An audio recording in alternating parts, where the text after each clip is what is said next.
ಅದ್ದೂರಿಯವಾಗಿ ನೆರವೇರ್ತಾ ಇದೆ ನಂಜುಂಡೇಶ್ವರ ರಥೋತ್ಸವ. ದಕ್ಷಿಣ ಕಾಶಿ ಅಂತ ಪ್ರಸಿದ್ಧಿಯಾಗಿರುವಂತಹ ನಂಜನಗೂಡು ಜಾತ್ರೋತ್ಸವ ಮಧ್ಯರಾತ್ರಿ 12 ಗಂಟೆಯಿಂದ ಪೂಜಾ ಕೈಂಕರ್ಯಗಳು ಪ್ರಾರಂಭವಾಯಿತು. ನಂಜುಂಡೇಶ್ವರ ದೇವರ ಕೃಪೆಗೆ ಲಕ್ಷಾಂತರ ಭಕ್ತಾದಿಗಳು ಪಾತ್ರರಾಗಿದ್ದಾರೆ. ನೋಡಿ, ದೃಶ್ಯಗಳಲ್ಲಿ ಗಮನಿಸ್ತಾ ಇದ್ದೀರಾ. ದಕ್ಷಿಣ ಕಾಶಿ ಅಂತಲೇ ಪ್ರಸಿದ್ಧಿಯಾಗಿರುವಂತಹ ನಂಜನಗೂಡು ಜಾತ್ರೋತ್ಸವ ನೋಡಿ, ಎಲ್ಲ ಕಡೆನೂ ಕೂಡ ಒಂದು ಕಡೆ ಆ ಜಾತ್ರೆಯ ಆ ಒಂದು ವೈಬ್ಸ್ ಕ್ರಿಯೇಟ್ ಆಗಿದೆ. ಸಾಕಷ್ಟು ಜನ ನೋಡಿ ಅಲ್ಲಿ ಸಾಗರೋಪಾದಿಯಾಗಿ ಜಾತ್ರೆಯ ಮಹೋತ್ಸವವನ್ನು ಕಣ್ತುಂಬಿಕೊಳ್ಳಲಿಕ್ಕೆ ಜನ ಸಾಕಷ್ಟು ಸಾಗರೋಪಾದಿಯಾಗಿ ಬಂದಿದ್ದಾರೆ. ನಂಜುಂಡೇಶ್ವರ ರಥೋತ್ಸವ ಬಹಳ ಅದ್ಧೂರಿಯಾಗಿ ನೆರವೇರ್ತಾ ಇದೆ.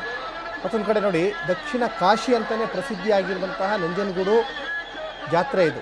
ಯಾಕಂದರೆ ಬೇರೆ ಬೇರೆ ರಾಜ್ಯದಾದ್ಯಂತ ಜನ ಹೋಗ್ತಾರೆ. ನಂಜುಂಡೇಶ್ವರ ಜಾತ್ರಾ ಮಹೋತ್ಸವವನ್ನು ಕಣ್ತುಂಬಿಕೊಳ್ಬೇಕು ಅಂತ ರಾಜ್ಯದಾದ್ಯಂತ ಜನ ಹೋಗ್ತಾರೆ. ನೋಡಿ, ದೃಶ್ಯಗಳಲ್ಲಿ ಗಮನಿಸ್ತಾ ಇದ್ದೀರಲ್ಲ, ಸಾಕಷ್ಟು ಜನ ಅಲ್ಲಿ ನೆರೆದಿದ್ದಾರೆ. ಅದ್ದೂರಿಯಾಗಿ ನೆರವೇರುತ್ತೆ ನಂಜುಂಡೇಶ್ವರ ಜಾತ್ರೋತ್ಸವ. ಪೂಜೆ ಕೈಂಕರ್ಯಗಳು ಕೂಡ ನಡೀತಾ ಇದ್ದಾವೆ. ಜೊತೆಗೆ ಆ ಜಾತ್ರೆ ಮಹೋತ್ಸವವನ್ನು ಕಣ್ತುಂಬಿಕೊಳ್ಳಲಿಕ್ಕೆ ಅಲ್ಲಿ ಭಕ್ತಾದಿಗಳು ಕೂಡ ಅಲ್ಲಿ ಹೋಗಿರುವುದನ್ನು ಗಮನಿಸ್ತಾ ಇದ್ದಾರೆ.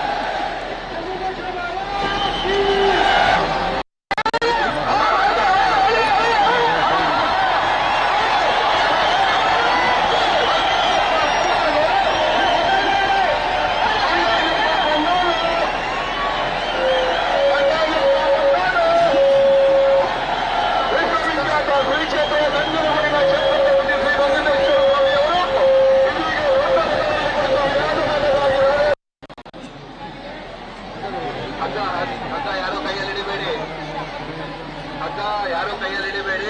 ಅಧಿಕೃತ ಸೂಚನೆ ಕೊಟ್ಟ ಮೇಲಷ್ಟೇ ಹಗ್ಗ ಕೈಯಲ್ಲಿ ಹಿಡಿಬೇಕು. ಹಗ್ಗ ಯಾರು ಕೈಯಲ್ಲಿ ಹಿಡಿಬೇಡಿ.